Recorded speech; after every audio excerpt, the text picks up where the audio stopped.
سلام میکنم به همه دوستانم در کانال یوتیوب بهار سرافرازی. قسمت 15 هستیم از جهان فرمی ندارد.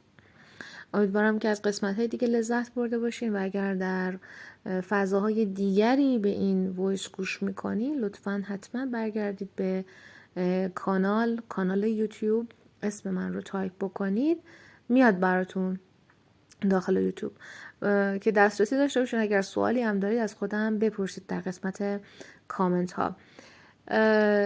چیزهای مطالبی که در اصل من دربارشون صحبت میکنم توی این فایل ها در این کانال مطالبی هستش که یا در حوزه کوچینگ هست با عزیزانی که کار میکنم و داستان ها و اتفاقاتی که برای خودم پیش میاد باعث میشه که دریافت هایی داشته باشم. دریافت ها رو با شما هم دارم شیر میکنم. در گذشته اینها رو سیو میکردم در آرشیو وایس ها برای خودم و الان احساس کردم که میتونه به بقیه کمک بکنه، برای همین شیر میکنم خیلی هاشو با شما عزیزان.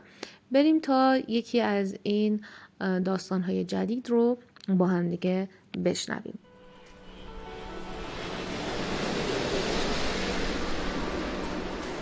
یکی از مسائل مهمی که من خیلی دارم بهش بیشتر مطمئن میشم اینه که روز خاص درست نکنیم برای خودمون.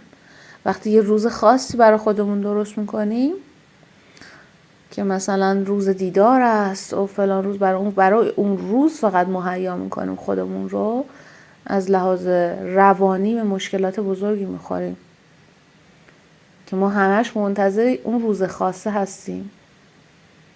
اما اگر روز خاصی وجود نشه، ما برای اون روز خاص فقط تدارک‌های خاص خودمون رو نبینیم و بالعکس اتفاقا در تمام روزهای سال تدارک ببینیم برای همون روز خودمون، فقط هر روز برای همون روزمون تدارک ببینیم، از لحاظ انرژتیکی و روانی اصلا قابل قیاس نیستیم با اون زمان دیگه که برای تولد فقط آماده بشیم، برای روز عروسی آماده بشیم، همه روزهای سال رو ما عروسی و تولد و اینا رو براش داشته باشیم، یعنی اونجوری آماده باشیم برای هر روز. من یه روز خاص درست میکنم، چرا این کار میکنم؟ مثلا متوجه نمیشم چرا یه روزای خاصی ما باید داشته باشیم که فقط تو اون روزا شادی کنیم. مال ماتریکس دیگه. وقتی روز خاصی برات هست، تو روزهای دیگه زندگی نمی کنی. روزهای دیگه برای رسیدن اون روز خاصه داری تدارک میبینی و اینه که الان تو این پیجا نگاه میکنیم اینه که یک معجزه‌ای در حال وقوع است. لحظه دیگه لحظه شگفت انگیز است. اینا همه توهمات ماتریکس دیگه. به برنامه جهان فرمی ندارد گوش میکنید در کانال یوتیوب بهار سرافرازی. هر لحظه شگفت انگیزه که من یه بار نوشتم برای یک کدومشون توی کامنت ها،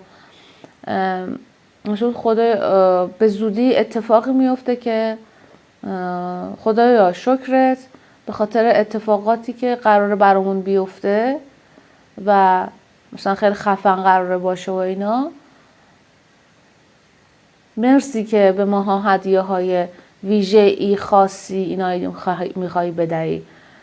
که من نوشتم که ما فقط خدا کنه که بینا باشیم، خدا فقط بینایی بهمون بده که ببینیم هر ثانیه داریم سورپرایز میشیم. چرا باید بذاریم واسه یه روز خاص؟ برنامه جهان فرمی ندارد قسمت 15 در کانال یوتیوب بهار سرافرازی. من خیلی از این داستان ضربه خوردم. حالا الحمدلله رب العالمین که ما اصلا از بچگی به قول مامانم گفت هر کی رفته مسافرت برگشته، هر کی تولد گرفته بعدش تولدش تموم شده، پس اصلا دیگه نکنیم این کارا رو. من نمیدونم پس فرق زندگی با کیفیت و بی کیفیت چیه. حالا از این که بگذریم، قصه اینه که حالا من خودم هیچ حالا دیگه اصلا کلا خالی بودم. هر روزم هم جشن نبود، روزای خاصم جشن نداشتم، یعنی یه چیز اصلا خالی. چرا هر روز من جشن نباید باشه؟ من خیلی توی مود غم بودم همیشه، اکثر اوقات خشم و غم داشتم. چرا من هر روز شاد نباشم؟ چرا هر روز مثل الان مثلا جشن نگیرم برای خودم؟ امروز قرار اتفاقات شگفت انگیز هر ثانیه‌اش بیفته برای من و همه الانم داره میفته، همین الان داره میفته. من الان اون اتفاق شگفت انگیز رو دارم میبینم، زبان من داره حرکت میکنه، دریافت داره میاد و من دارم صحبت میکنم، اینا رو دارم ضبط میکنم که شیر کنم و این از این بی‌نظیرتر چی میتونه باشه؟ ما اینجا رو خالی کردیم، این لحظه‌مون رو خالی کردیم در آرزوی توهماتی که بعداً میاد. بعد وقت میگیم در رابطه با شیطان صحبت میکنیم که روز حسرت میاد، اینجوری میگه اونجوری میکنه. روز حسرت چیه؟ همینه دیگه، روزهای خاصی ما چون داریم و قراره بریم لباسامون رو بدیم یه جا بدوزه. من که نداشتم از این، اصلا من اصلا هیچ مراسمی تو زندگیم نداشتم لباس خاصی براش بریم سفارش بدیم که بدوزن، یا بریم بخریم که میخوام بریم مثلا مهمونی یا میخوام بریم مثلا باهاش یه جایی. نداشتم من. شاید باورتون نشه. کانال یوتیوب بهار سرافرازی خالی خالی خالی. اونو نداشتم، این طرفش هم نداشتم. بگم این چیز ناهماهنگ اینجا بود، یعنی با از روی سطح آگاهی بالا نبود که مثلا خب آره ما هر روزمون رو داریم پر از عشق میکنیم. نه، اینجا هم خالی بود. یه جوری نگاه کنیم که برعکسش کنیم، یعنی به جای اینکه برای اون روز تدارک ببینیم برای الانمون تدارک ببینیم هر ثانیه. خیلی کارامون رو آهسته کردن کمک میکنه به این داستان. مثلا داری سالاد درست میکنی، با اون سالاده باشی قشنگ برای غذات.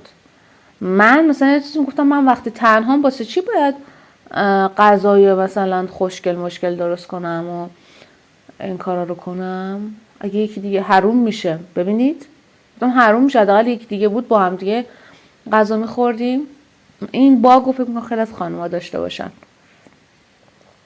یکی دیگه بود باز یه ذره میچسب. زندگی من سبز نیست چون کسی نیست کنارم و اینا. اتفاقا برای خودت باید اونجوری سالاد درست کنی.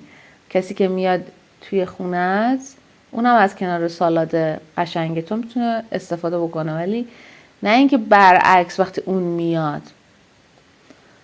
ببین مامان من مثلا گفتش که لباس این مال مهمونی تونه، اینو استفاده نکنین. مثلا حالا اینجا بود مهمونی هم هیچ وقت نداشتیم ما. من نمیدونم این مهمونی کجا بود که واسه یه وقتی، بیشترم اینو میگفت واسه یه وقتی که یکی اومد خونمون. ببینین من بهار زندگی رو موکول کردم به یه وقتی که کسی میخواد بیاد خونمون. یعنی تا اون موقع من خودم آدم نباید باشم. اینجاست که ارزش گذاری ها اتفاق میفته و بعد این رشته سر دراز داره دیگه. مشکلات بسیار بزرگی که بعداً برای مثلا بخواد آدم با کسی زندگی بکنه، ببینید چه اتفاقاتی براش میفته. من وقتی خودم نمیفهمم که مهمترین فرد زندگی خودمم و اینجوری دارم به من یاد میدن که وقتی کسی اومد تو مهم میشی، تو خوب میشی.